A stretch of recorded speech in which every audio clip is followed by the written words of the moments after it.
Hello friend, welcome to Bibi coaching app.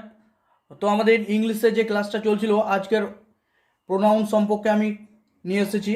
অর্থাৎ প্রোনাউনের যে সাম rules of pronoun চলছিল, তার আজকে সেকেন্ড পার্ট। ওকে, তো দেখো, প্রোনাউনে আমি 2 নম্বর রুল পর্যন্ত করিয়েছি। অর্থাৎ কম্পিটিটিভ এক্সামে যে এরর ফাইন্ডিং করার সময় যে রুলসগুলো দরকার হয়, অর্থাৎ যে রুলসগুলো না জানলেই হবে না, সেই রুলসগুলো তোমাদেরকে করাচ্ছি। আজকে রুল 3 থেকে স্টার্ট হবে। তো হেডিং দাও রুল 3। রুল 3 এখানে কি বলা আছে লেখো, after but as a preposition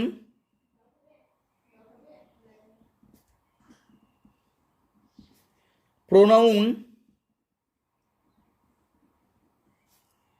used in objective form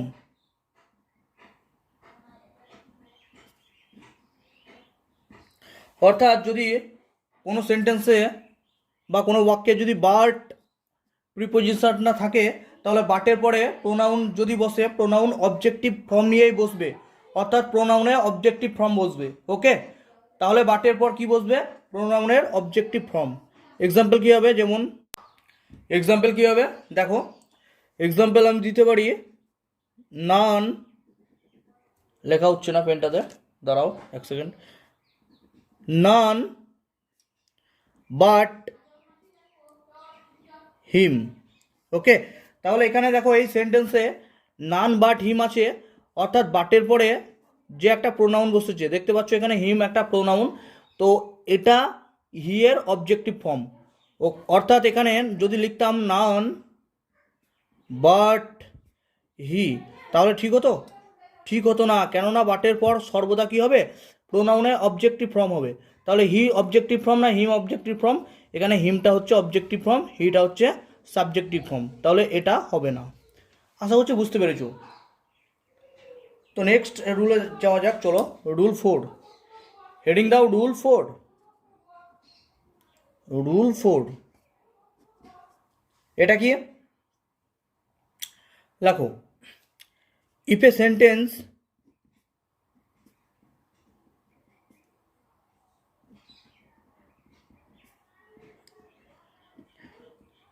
begin if a sentence begins with each, every, either, neither, one, যদি কোনো সেন্টেন্সে each, every, either, neither, one ইত্যাদি দিয়ে স্টার্ট হয়, অর্থাৎ সেন্টেন্সের শুরুতে যদি এই ওয়ার্ডগুলো থাকে, তাহলে কি হবে দেখো, the pronoun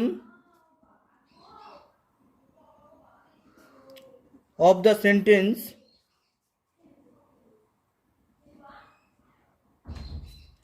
should always be in singular.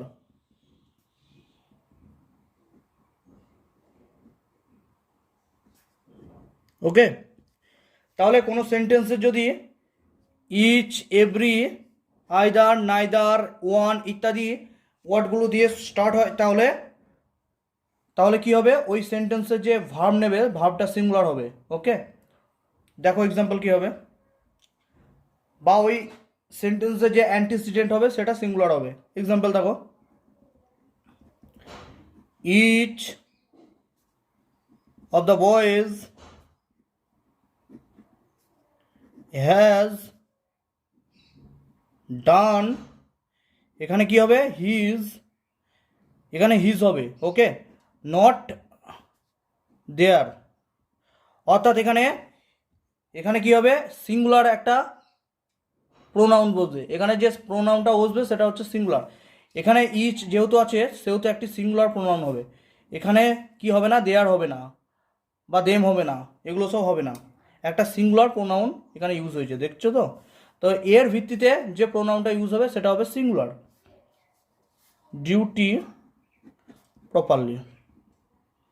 এটা সেন্টেন্স কমপ্লিট হলো। তো আশা করছি তোমরা বুঝতে পেরেছো জিনিসটা।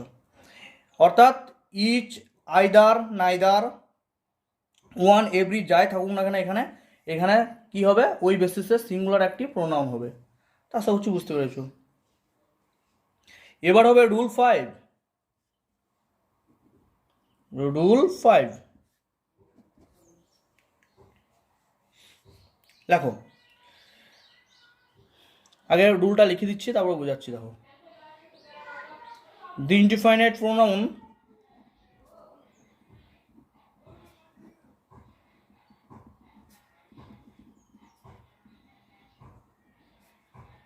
indefinite pronoun one should always be followed by one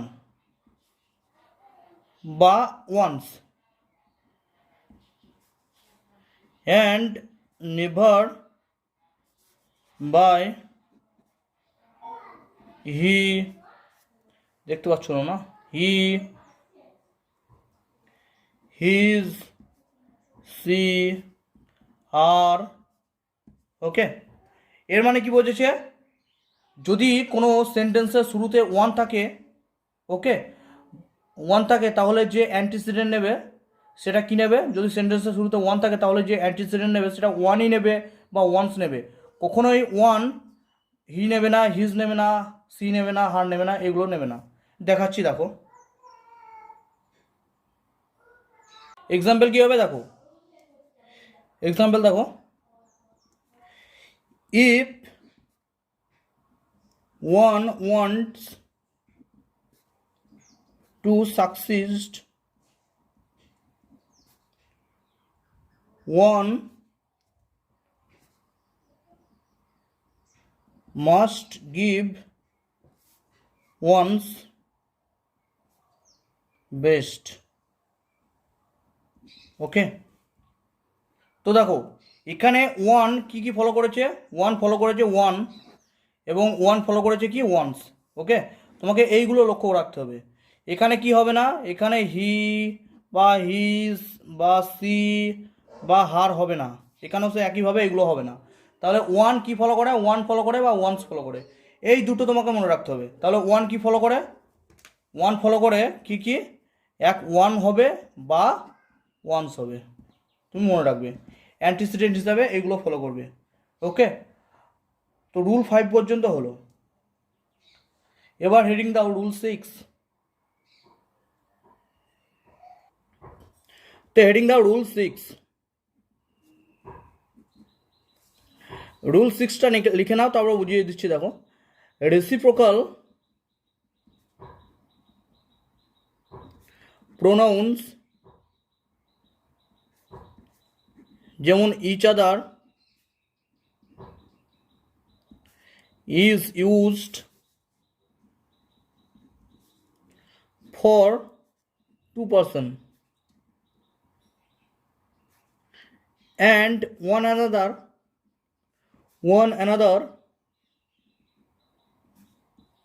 is used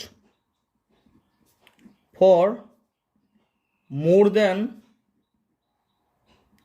two person। তো একটা জিনিস এখানে মনে রাখবে যে ইচ আদার যে রেসিপ্রোকাল প্রোনাউনটা, এটা মাত্র দুটো পার্সনের ক্ষেত্রে বোঝাবে, আর ওয়ান অ্যানাদার যে প্রোনাউনটা আছে না, ওটা মোর দ্যান টু পার্সনস, অর্থাৎ দুইয়ের অধিক পার্সনের জন্য হবে। এক্সাম্পল দিলে পুরো ক্লিয়ারটা হয়ে যাবে। তো দেখো এক্সাম্পলটা দেখো,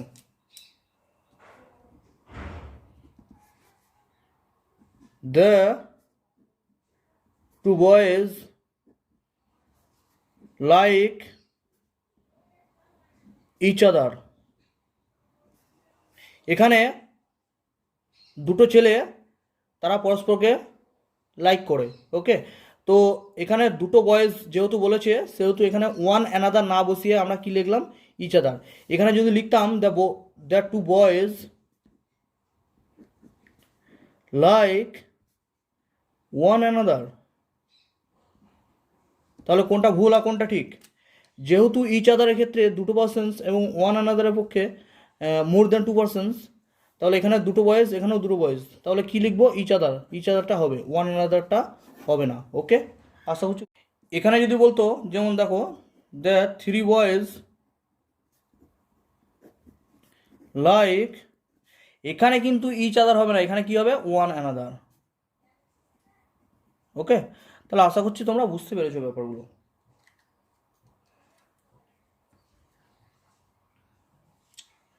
এবার দেখো রুল 7। রুল 7, রুল 7টা কি দেখো, রিলেটিভ প্রোনাউন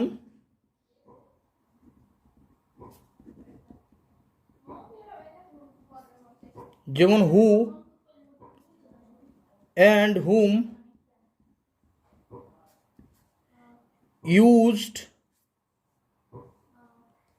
used for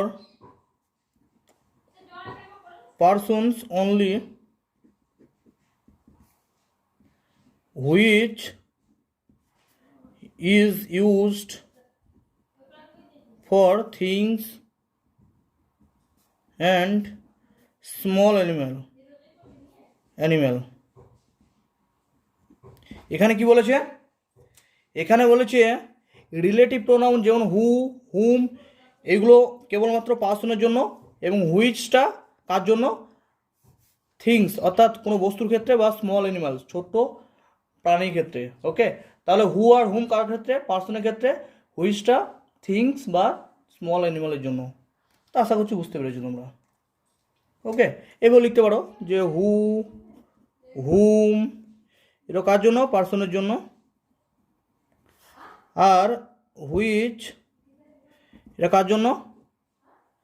এটা হচ্ছে থিংস অ্যান্ড সাম বা স্মল অ্যানিমেলস।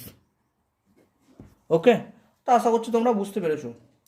একটা এক্সাম্পল দিয়ে দিই, দেখো।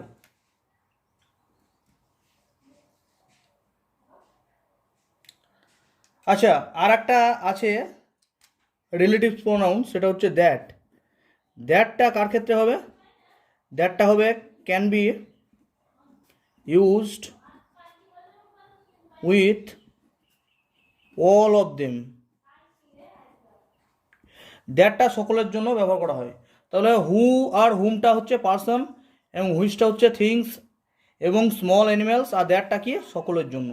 দ্যাটটা সকলের জন্য আমরা ব্যবহার করতে পারি। ওকে, তো বন্ধুরা আজকে 7 পর্যন্ত, অর্থাৎ রুল নাম্বার 7 পর্যন্ত থাক। নেক্সট ক্লাসে আমি রুল নাম্বার 8 থেকে স্টার্ট করব। ওকে, বেশি তোমাদেরকে করালে হয়তো তোমরা অসুবিধা হতে পারে প্রিপারেশন নিতে বা মুখস্থ রাখতে। তার জন্য আজকে 7 পর্যন্ত থাক, এইটুকুই তোমরা রিভিশন করো বারবার। এবং ইংরেজিতে রুলসগুলো না জানলে তোমাদের পরবর্তীকালে যখন এরর ফাইন্ডিং করবে না, তখন একটু অসুবিধা হতে পারে। তার জন্য রুলসগুলো ভালো করে খুব ডিটেলসে বোঝার চেষ্টা করো। একবারে বুঝতে না পারলে ভিডিওটাকে বারবার রিপিট করে দেখতে থাকো, তাহলে অবশ্যই বুঝতে পারবে। ওকে, তো বন্ধুরা ভালো থেকো, সুস্থ থেকো, ধন্যবাদ।